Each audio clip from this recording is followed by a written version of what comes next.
할렐루야. 주일 오전 예배에 나오신 여러분들을 주님의 이름으로 환영하고 또 축복합니다. 우리 양옆에 계신 분들께 이렇게 인사하겠습니다. 말씀을 참 잘 집중하여 들읍시다. 인사하겠습니다. 네, 아멘입니다. 제가 왜 이런 얘기를 하시는지 아십니까? 일단 제 설교는 한 가지만 얘기합니다.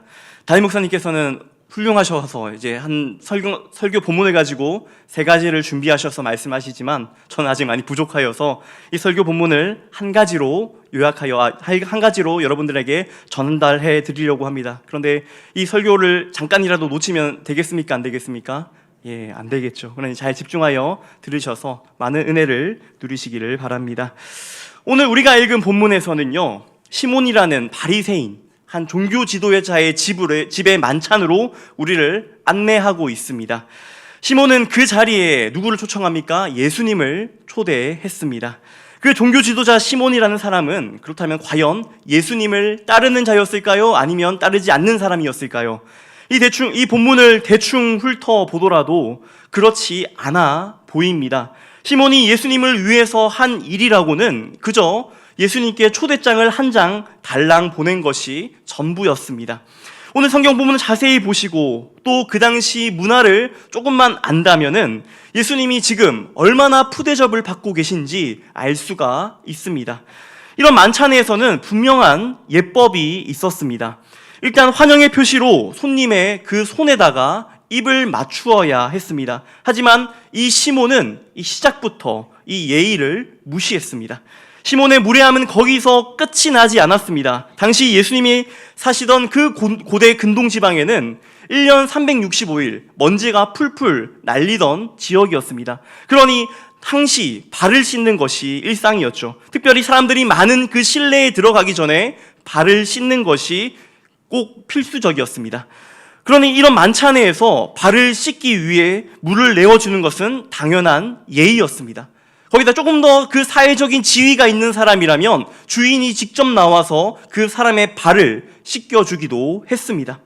그런데 시몬은 지금 이 모든 절차를 건너뛰고 있습니다. 최소한 그 예수님 스스로 씻을 물이라도 내어주어야 했지만 시몬은 이마저도 하지 않고 있습니다. 여기서 끝이 아닙니다. 손님이 왔을 때 기본적인 그 대접의 하이라이트는 그 손님에게 기름을 붓는 것이었습니다. 이때 기름은 그저 길거리에서 파는 싸구려 기름이 아니라요, 보통 최고급 기름을 사용하여야 했습니다. 그런데 지금 시몬은 그 싸구려 기름조차도 예수님께 사용하지 않고 있는 모습입니다. 시몬은 대접하는 신용조차 지금 하지 않습니다. 시몬은 애초에 대접할 마음이 없었던 것이죠. 당시 그 자리에 있던 그 만찬회장에 있던 그 모든 사람들이 이것을 알았을 겁니다. 여러분, 시몬이 어떤 사람이었습니까? 시몬은 종교 지도자였습니다. 여러분들이 잘 아는 바리새인이었습니다. 그 어떤 것보다 종교적인 법을 우선했던 사람들이 바로 바리새인이었죠. 그런데 그 종교 지도자이면서 바리새인이었던 그 시몬이 그 많은 사람들 앞에서 지금 종교적인 법과 그 예법을 무시하고 있는 것입니다. 이것을 통해 무엇을 알 수 있습니까? 시몬이 지금 예수님을 어떻게 생각하고 있는지 짐작이 되지 않습니까? 시몬은 예수님을 그 연회에 초청했습니다. 그런데 그 의도가 무엇이었습니까? 정말 예수님이 좋아서, 예수님과 함께하고 싶어서, 그분의 말씀을 듣고 싶어서 예수님을 초청했습니까? 그렇지 않습니다.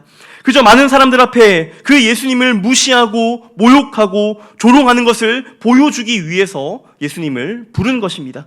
당시 팔레스틴 지방에서 가장 유명했던 그 예수라는 사람을 무시하고 모욕하는 그 모습을 보여줌으로써 내가 이 사람보다 훨씬 더 대단한 사람이야, 내가 훨씬 더 나은 사람이야 라는 것을 보여주려 한 것입니다. 그런데 이러한 푸대접을 받은 예수님의 반응이 더욱더 기가 막힙니다. 보통 사람들이 이런 대접을 받으면 어떻습니까? 얼굴을 붉히고 화를 내는 경우도 있을 것입니다. 모욕을 당한 것이 부끄러워서 도망치듯 하는 사람도 있을 것입니다. 그런데 오늘 본문에서 예수님의 태도는 어떠합니까? 36절 마지막에 보니까 바리새인의 집에 들어가 앉으셨을 때라고 지금 말씀하고 있습니다. 여기서 앉았다라고 번역하고 있는데요, 성경 원문에 좀 더 자세하게, 조금 더 적합하게 번역하자면 누웠다라는 표현이 훨씬 더 정확합니다. 지금도 우리가 손님의 초대로 초대받은 그 사람의 집에 갔을 때 그곳에서 편하게 누울 수가 있습니까? 그렇지 않죠. 그 당시에도 마찬가지였습니다. 초대를 받아 간 사람이 들어 누울 수 있는 경우는 없었습니다. 그곳에 가장 큰 어른이었을 때만 가능한 일이었죠. 그런데 과연 시몬의 잔치집에서 당시 이제 갓 30살이 넘은 그 예수님께서 가장 어른이셨을까요? 그렇지 않았을 겁니다.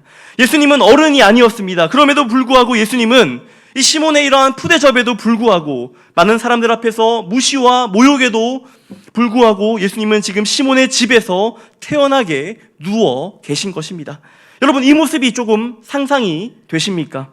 그렇다면 예수님이 왜 누워 계셨을까요? 예수님이 그 당시 조금 피곤하셔서 누워 계셨을까요? 아니면 예수님이 그 당시 그 예법을 몰랐기 때문에 누워 계셨던 것입니까? 아니면 그 시몬의 버르장머리를 고쳐주기 위하여 누워 계셨을까요? 그렇지 않습니다. 잠시 후 등장하는 그 한 사람을 위해서 누워 계셨던 것입니다. 이제 이 이야기는 한 사람의 등장으로 인해서 점점 더 절정으로 향해 갑니다. 이 연회장에서 한참 분위기가 무르익었을 때 한 여인이 불쑥 등장합니다. 이 여인이 그 누구도 초청하지 않았습니다. 그녀는 초청받지 않는 불청객이었죠. 오늘 본문 37절은 이 여인을 어떻게 표현하고 있습니까? 죄를 지은 한 여자라고만 기록하고 있습니다. 이는 매춘부, 즉 창녀라는 말을 조금 순화해서 한 표현입니다. 그 당시에 이 성읍에서 누구나 알 법한 그 매춘부가 지금 지체 높은 종교 지도자의 집을 방문한 것입니다. 이때 시몬의 그 기분이 어떠했을까요? 시몬의 눈살이 찌푸려졌을 것입니다. 이 여인이 오기 전까지만 해도 완벽한 만찬이라고 생각했을 겁니다. 예수님을 망신 줌으로써 그의 기분이 후련하고 시원한 마음이 있었을 겁니다. 그런데 갑자기 상종에서는 안 될 한 더러운 창녀가 자기의 집에 방문한 것입니다. 그런데 이 여자는요, 그냥 아무 생각 없이 시몬의 집에 온 것이 아닙니다. 우리 37절입니다. 37절 말씀 같이 읽겠습니다. 시작. 그 동네에 죄를 지은 한 여자가 있어 예수께서 바리새인의 집에 앉아 계심을 알고 향유 담은 옥합을 가지고 와서, 지금 이 여자는 예수님이 시몬의 집에 온 것을 알고 있었습니다. 그리고 빈손으로 예수님을 찾아오지 않았죠. 향유를 담은 옥합을 가지고 왔습니다. 이것을 보면 분명히 예수님이 그 시몬의 집에서 당한 그 무시와 모욕을 이미 알고 있었던 겁니다. 그 뒤에 어떤 일이 일어납니까? 우리 38절 말씀 한번 같이 읽겠습니다. 시작. 예수의 뒤로 그 발 곁에 서서 울며 눈물로 그 발을 적시고 자기 머리털로 닦고 그 발에 입 맞추고 향유를 부으니, 지금 이 여인은 예수님께 조심스럽게 다가갑니다. 사방에서는 비수와 같은 그 시선이 날아듭니다. 불쾌하고 더러운 것을 보았다라는 그 사람들의 모습이 웅성웅성하고 있습니다. 그러한 것을 아랑곳하지 않고 지금 이 여인은 예수님께 다가갑니다. 이 여자에게 수치와 굴욕감이 있었을 수 있습니다. 그 많은 사람들이 그 경멸의 눈빛으로 자신을 쳐다보는데 왜 위축되지 않겠습니까? 그런데 지금 이 여인의 눈에는 예수님밖에 보이지 않습니다. 그러나 어느 순간 예수님과 눈이 마주칩니다. 그분의 따스한 눈빛은 주변 사람들과 다릅니다. 따뜻한 눈빛으로, 사랑스러운 눈빛으로 그 여인을 쳐다보고 계십니다. 이때 이 여인은 예수님 앞에 나아가 무릎을 꿇죠. 그리고 이 연회의 주체자인 시몬이 하지 않았던 그 예법들을 하나하나 이제 행하기 시작합니다. 그 예법이 무엇입니까? 먼저 그 발을 씻기는 것입니다. 그런데 여기서 한 가지 문제가 생겼습니다. 이 여자가 주변 사람들에게 물을 가져다 달라면 주변 사람들이 물을 가져다 주겠습니까? 그런 분위기가 아니죠. 그녀는 이 상황에서 어찌할 수 없는 그 자신의 무력함에, 또 나의 사랑하는 그 예수님께서 이러한 무시와 모욕을 당하고 있다는 그 모습에 이 여인의 눈에는 눈물이 멈추지가 않습니다. 여기서 여자가 우는 것을 우리말로 성경에서는 적시고라고 말하고 있는데요, 이 단어는 원래 비가 내릴 때 쓰는 단어입니다. 이 여자가 예수님 발 곁에 서서 그저 눈물만 글썽거리는 것이 아니라 하염없이 눈물을 흘리며 울고 있는 것입니다. 이 여인이 얼마나 울었던지 어느새 예수님의 발에는 그녀가 흘린 눈물로 흥건히 젖어 있습니다. 그러다 그녀는 자신의 머리를 풀어 예수님의 발에 닦기 시작합니다. 전통적인 유대인의 관습에서는요, 여자가 그 머리카락을 푼다는 것은 가장 수치스러운 일이었습니다. 어느 정도 수치스러운 일이었냐면은 다른 외간 남자와 함께 목욕하는 것만큼이나 수치스러운 일이 바로 자신의 머리카락을 푸는 행위였습니다. 그런데 지금 이 여인은 그 많은 사람들 앞에서 아랑곳하지 않습니다. 그 머리털로 눈물 젖은 예수님의 발을 하나하나 닦아내고 있습니다. 그리고 그 발에 입을 맞추고 있습니다. 그리고 마침내 가져온 그 향유를 그의 발 앞에 붓습니다. 당시의 향유는요, 가장 값비싼 기름이었습니다. 어느 정도 값진 것이었냐면요, 지금 이 시대에 우리가 적금을 붓듯이 당시 이 여인들은 이 향유를 조금씩 모아서 결혼할 때 지참금으로 사용했었습니다. 더군다나 지금 이 여인의 직업은 무엇이었습니까? 바로 매춘부였습니다. 창녀였습니다. 창녀들은 이 향유를 모아다가 자기 몸을 팔아서 장사를 해야 하는 사람들이었죠. 그렇게 자신의 몸을 팔아서 이 향유를 많이 모은다면 어떻게 보면 자신의 처지에서 벗어날 수도 있었을 것입니다. 이 여인에게 이 향유라는 것은 그 어떤 것보다 소중하고 값진 보물이었습니다. 이 여인에게 소망과도 같은 것이었습니다. 그런데 지금 이 귀한 것을 누구의 발에 붓고 있습니까? 예수님의 발에 아낌없이 쏟아 붓고 있습니다. 이 여인은 왜 이런 행동을 지금 하고 있는 것일까요? 대부분의 성경학자들은 이 여인이 이 자리에서 예수님을 처음 만난 것이 아니었다라고 말합니다. 이미 예수님을 만났을 것이라고 이야기합니다. 이 여인은 그 전에 예수님과의 만남을 통해 죄인에게 선포되는 그 은혜를 경험했던 것입니다. 이 여인은 회개하고 복음을 믿었던 것입니다. 그런데 이미 예수님을 만난 이 여인이 왜 예수님 앞에 그렇게 서럽게 울면서 그렇게 애통해하고 있는 것일까요? 저는 처음에 이 여인의 은혜를 받아서 그저 눈물로 예수님께 나아갔다라고 생각했었습니다. 자기의 지은 죄가 너무나 커서 감당할 수 없는 그 하나님의 사랑과 용서를 경험했기 때문에 예수님 앞에 그저 눈물로 엎드렸다라고 저는 처음에는 그렇게 생각했었습니다. 그런데 제가 이 본문을 계속해서 연구하다 보니까 이 여인의 진짜 의도, 진짜 그 속마음에 대해서 알게 되었습니다. 지금 이 여인은 그녀가 너무나도 사랑하고 있는 그 예수님이 그 자리에서 너무나 큰 멸시와 조롱과 무시를 당하는 그 모습을 보고 하염없이 운 것입니다. 예수님은 그 많은 사람들 앞에서 망신당하는 그 모습에 그 여자는 고통스러워 한 것입니다. 자신을 죄에서 해방케 하신 그 아름다우신 그분이 오히려 사람들 앞에서 지금 망신을 당하고 있으니까 그 사실에 견딜 수가 없어서 눈물을 흘린 것입니다. 그때 당시 이 자리에 있던 사람들의 반응은 어떠합니까? 이 본문을 원어로 보게 되면요, 모든 동사를 미완료 과거 시제로 말하고 있습니다. 이 말이 무슨 말입니까? 이 말을 조금 더 쉽게 이야기하면은 이 여인은 계속해서 예수님의 눈물로 발을 닦고 있는 것입니다. 계속해서 예수님의 발에 입 맞추고 있는 것입니다. 계속해서 그 예수님의 발에 향유를 붓고 있는 것입니다. 이 표현이 무엇을 말하는 것입니까? 이 여자의 이 행동이 상당히 긴 시간에 걸쳐서 이루어졌다는 것을 말해주고 있습니다. 한번 상상해 보십시오. 랍비와 창녀가 있습니다. 그 당시에 존경받는 선생이라는 사람과 매춘부가 있습니다. 완전히 상반된 이 두 사람을 그 주변 사람들이 의심의 눈초리로 바라봅니다. 모두가 경멸의 눈빛으로 바라보고 있습니다. 그런데 이 여인은 아랑곳하지 않고 그 시간이 얼마나 걸리듯 상관하지 않고 예수님의 발 앞에 엎드려서 하염없이 울고 그녀는 계속해서 머리카락으로 발을 닦으며 입을 맞추며 향유를 붓고 있습니다.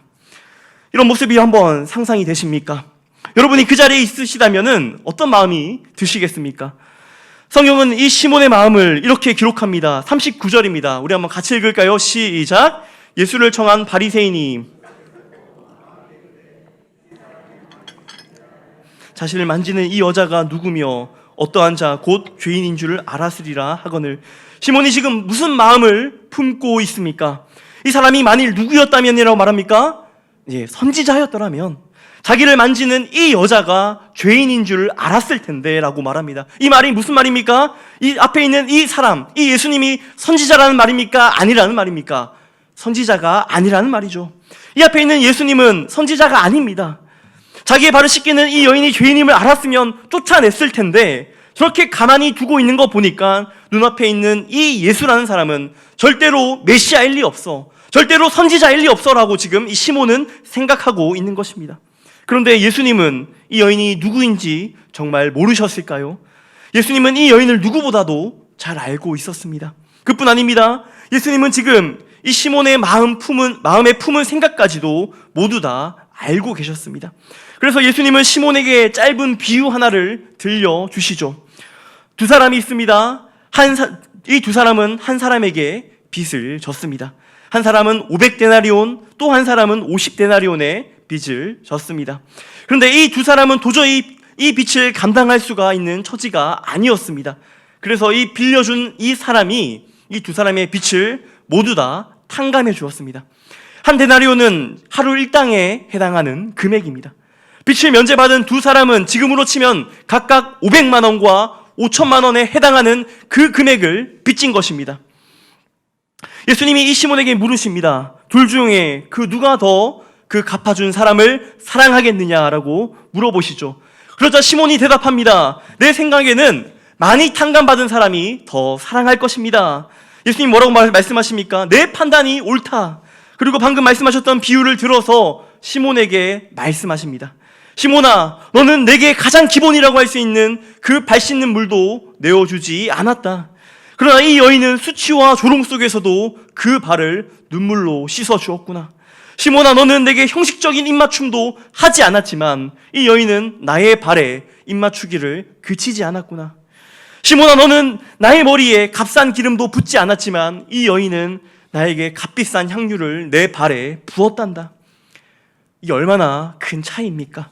왜 이런 차이가 나겠습니까? 우리 47절에 나타납니다. 47절 말씀 우리 한번 같이 읽겠습니다. 시작! 이러므로 내가 내게 말하노니 그의 많은 죄가 사하여 줬도다.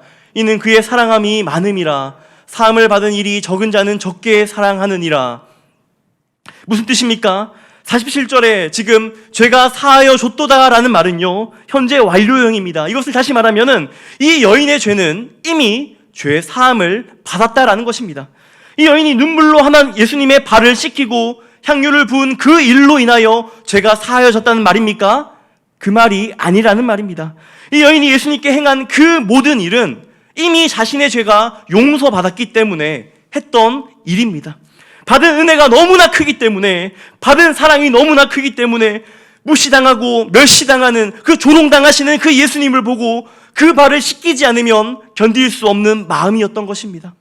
죄사함을 받은 것, 은혜를 받은 것은 반드시 지금 무엇과 연결되어 있다고 말씀합니까? 사랑과 연결되어 있다라고 말씀하고 있습니다. 하나님께 죄사함을 받은 사람은 반드시 그것이 사랑으로 나타난다라는 것입니다. 많은 죄를 용서받은 사람은 많이 사랑하고 적은 죄를 용서받은 사람은 적게 사랑합니다. 이것이 지금 오늘 본문에서 말씀하고 계시는 그 예수님의 요점입니다. 누가 하나님을 더 많이 사랑합니까? 많이 용서받은 사람입니다.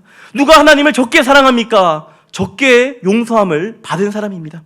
그럼 시몬이 정말로 사함받은 것이 작은 사람입니까? 과연 그럴까요? 그렇지 않습니다. 지금 시몬은요, 그저 자기 자신에 대해서 잘 모를 뿐입니다.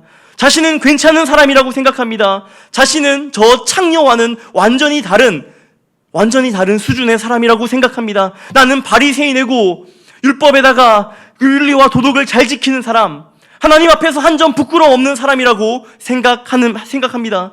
사함받은 것이 적은 자이지요. 그렇기에 그 은혜를 감사하지 않습니다.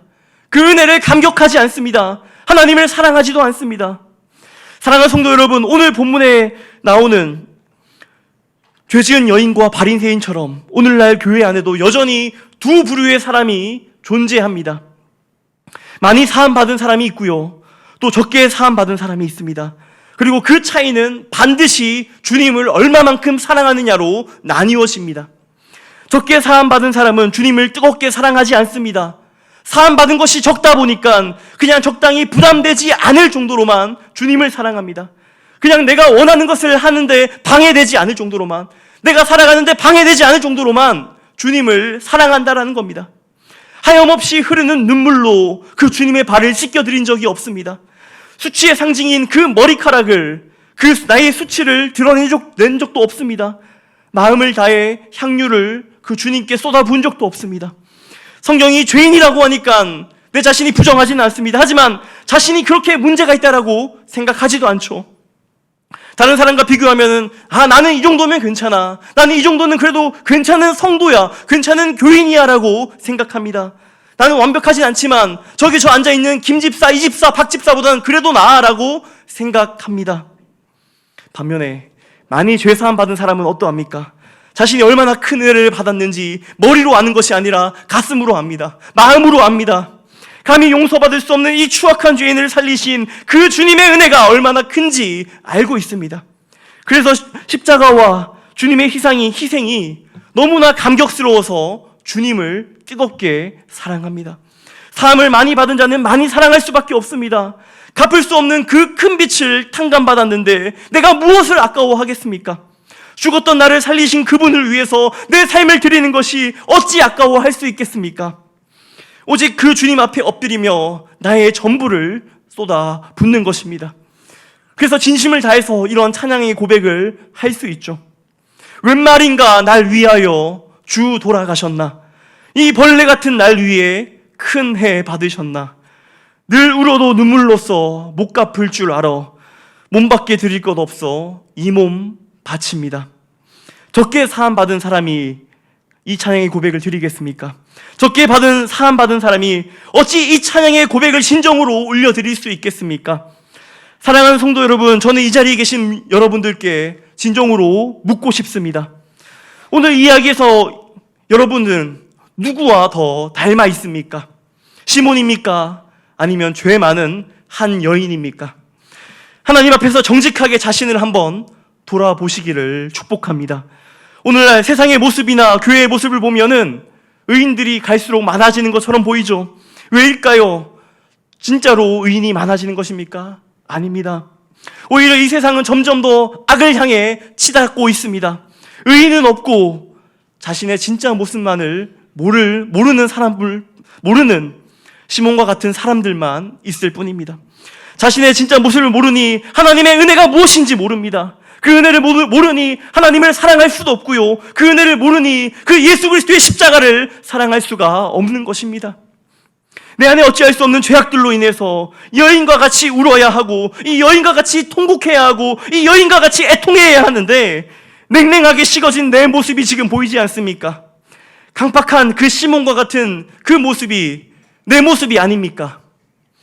우리가 진정으로 예수님을 사랑한다면 날 위해 고난당하시고 죽으신 그 주님을 눈물 없이는 쫓아갈 수가 없습니다. 진정으로 십자가의 사랑을 경험한 사람이라면 애통해하며 주님을 쫓아갈 수밖에 없습니다. 오늘 이 여인을 한번 지켜보십시오. 바라보십시오. 그저 예수님의 발 앞에 무릎 꿇고 통곡할 뿐이었습니다. 자신의 수치를 꺼내어놓고 자신의 가장 그 귀한 향유를 쏟아 부었습니다. 이 여인의 모습이야말로 진짜 예수님을 사랑하는 자의 모습입니다. 하나님께서는 오늘 우리가 이 바리새인 시몬이 아니라 이 여인처럼 하나님께 나아가기를 원하십니다. 이 여인처럼 심령이 완전히 파산한 상태가 되어 아무것도 내놓을 수 없는 그 상태가 되어 이 여인처럼 통곡하며 애통하며 하나님께 나아가야 하는 줄 믿습니다. 그러기 위해서는 내가 어떠한 상태인지, 내가 지금 영적으로 어떠한 상태인지를 알아야 합니다. 내가 어떤 자인지 성령님께 알려달라고 하셔야 합니다. 성령님의 도우심을 구하셔야 합니다. 그래서 이 여인과 같이 많이 사함받은 자의 그 자리로 내려가시기를 축복합니다. 그렇게 할 때에 그 낮은 자리에서만 경험할 수 있는 그 하나님의 놀라운 은혜를 경험하실 수 있으실 것입니다. 이 은혜를 저와 여러분 모두가 넘치도록 누리시기를 주님의 이름으로 축원드립니다. 이 시간 우리 함께 들은 말씀을 놓고 기도하시겠습니다.